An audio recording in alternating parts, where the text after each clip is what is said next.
we're looking at two civilizations that I kind of refer to as the societies at a crossroads or civilizations in crisis. And we're looking at the Ottoman Empire and China. And I say they were at these crossroads or they were in crisis because both of these civilizations were faced with a threat. And that threat was the growing power of Europe and possible domination by Europe. And so, when faced with this threat, both of these civilizations are ultimately going to fail to make the needed changes in order to adapt and to modernize and to catch up to where Europe was. So, we're going to start with the Ottoman Empire. And when we left off with the Ottoman Empire, they had been really the dominant power in the Eastern Mediterranean in the previous era. They had taken over the Byzantine Empire. They controlled most of not just the Eastern Mediterranean, but even pushed into Southeastern Europe and controlled that territory. But by the end of the previous era, and as we move into this modern era, the Ottoman Empire was in decline. And overall, the Ottoman Empire was a very long-lived empire, lasted roughly 600 years.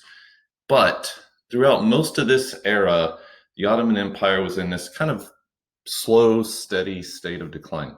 In fact, some referred to it as the sick old man of Europe. They were there, but they were just kind of barely hanging on. They weren't doing too well. And so when we look at some reasons for their decline, first off, their military had fallen far behind Europe. And they were content to import weapons and import ideas from Europe, but they never really developed their own. And so because of that, they were always behind. Furthermore, the Janissaries were growing in power. And if you remember the Janissaries, those were the troops that were taken from young Christian boys who were converted to Islam and then trained for service in the military. Well, over time, the Janissaries also gained quite a bit of political power and made up significant factions in the government. Furthermore, these Janissaries became very resistant to change and didn't want to update and evolve. And so the overall Ottoman military had fallen in decline. Also, gradually, the Ottoman Empire was losing territory. We saw provisional governors that were building up their own power bases and began to break away from the Ottomans. We see other countries begin to chip away at Ottoman territory as well. For example, Russia. Russia was gradually gaining more and more Ottoman territory, especially in the region around the Caucasus. They lost territory on their western frontiers to Austria.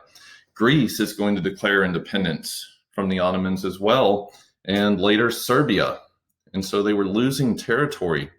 Egypt, another territory that had been under Ottoman control, would also gain their self-rule during this period. So Egypt is going to gain self-rule after Napoleon's failed conquest. And so during the French Revolution, Napoleon will push into Egypt. And Napoleon was extremely successful in Egypt. He completely annihilates the Mamluks, the slave soldiers that were there, wipes them out, devastates them. But then Britain comes in and defeats France. And so what this did is it kind of left a power vacuum in Egypt as France retreated and the Mamluks were defeated.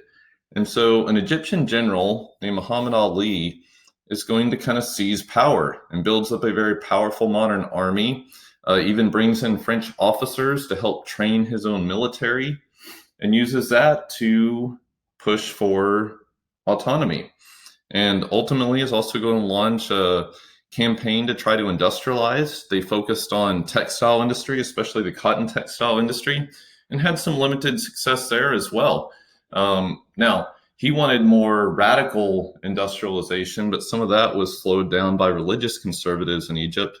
But overall, Egypt was able to gain autonomy and gain some minimal industrialization as well. Other problems in the Ottoman Empire. The bureaucracy was becoming too large and cumbersome. And these provincial governors built up their own power bases, and they were unwilling to adopt newer, modern European styles of government and update their own bureaucracy. And the Sultan and religious conservatives were especially resistant to these changes. They also began to suffer economic problems. Less trade came through the empire as trade shifted more towards maritime trade as opposed to land-based trade. And the Europeans had come to dominate a lot of this maritime trade. Also, foreign merchants began to play a bigger role in the Ottoman Empire. They also began to, instead of exporting finished products, they began to export raw materials to Europe and began to import more and more European manufactured goods because, in actuality, the European manufactured goods were cheaper and better quality, being produced in European factories. There was a lot of corruption in the economy, and the peasants were overtaxed. And ultimately, foreign merchants kind of take control of trade. European merchants were granted extraterritoriality, which basically meant they could ignore the Ottoman laws when they were in the Ottoman Empire and pretty much operated tax-free.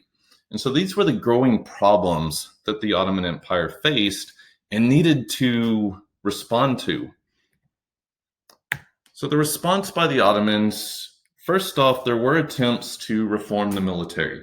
The Sultan Selim III came in and tries to build up a new modern army and navy.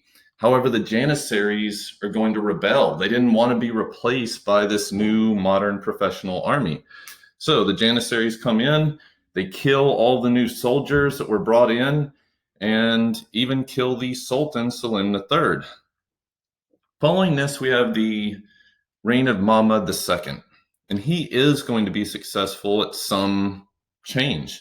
He actually creates a new army. He builds a small European-style army, but does it secretly so that the Janissaries didn't know. And when the Janissaries resist, he brings in this new professional army, and they completely annihilate the Janissaries. He then goes on to build some European-style schools and roads and telegraphs, a new army and navy, all based on European models. And so following this, we have the Tanzimat reforms, or sometimes it's called the Tanzimat era. And this is a period where we did see some changes.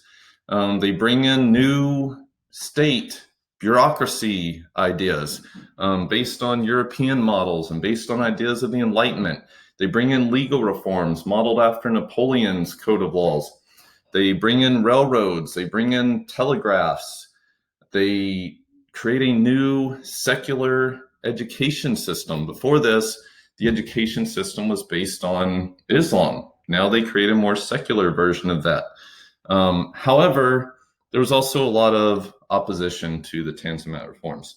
First off, the Tanzimat reforms really didn't bring any change for women. They saw no benefits from it.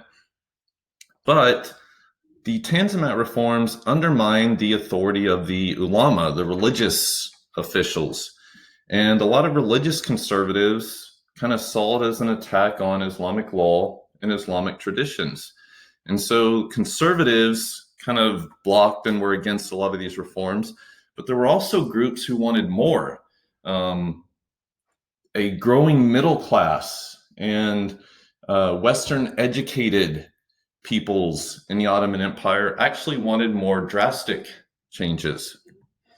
So that's going to get us to the Young Turks. And so in 1876, Abdul Hamid II is going to take power. And when he takes power, he's forced to accept a new constitution. A new constitution is created in 1876. It kind of created a constitutional government at first, but as Hamid II continued to rule, his rule became more and more autocratic. And he's going to suspend this new constitution, increase his own power. Now, despite creating this autocratic government, he actually continued some of the Tanzimat reforms. He continued to reform the military. He continued to reform the education system and brought in some judicial reforms as well. But the Young Turks wanted more.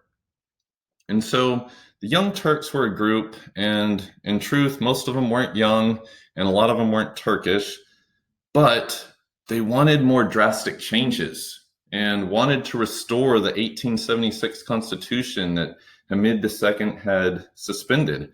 They also wanted universal voting rights. They wanted equality. They wanted freedom. They wanted more rights for women. They wanted a more secular society. And so they're going to force Hamid II to restore the Constitution of 1876, and then they overthrow him.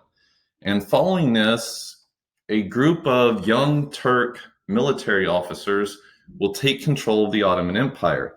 And they wanted reforms, but ultimately there was so much fighting between them and between the different factions in the government and the factions in Ottoman society that a lot of the needed changes were blocked. And so when we look at the outcome of these reforms and this challenge faced by the Ottoman Empire, ultimately, they weren't able to make the needed changes to meet this growing threat that was Europe. And the only reason the empire survived this entire era was basically Europe didn't know what to do with them. They didn't want to take that territory and divide it up between European powers because remember, Europe was all about trying to keep a balance of power. And so Britain, for example, actually supported the Ottomans' survival because they didn't want Russia to gain control of Istanbul, which would have given them access to the Mediterranean, and then they would have to compete with Russia for naval control of the Mediterranean. And so the only reason the Ottoman Empire survives is basically Europe didn't know what to do with them.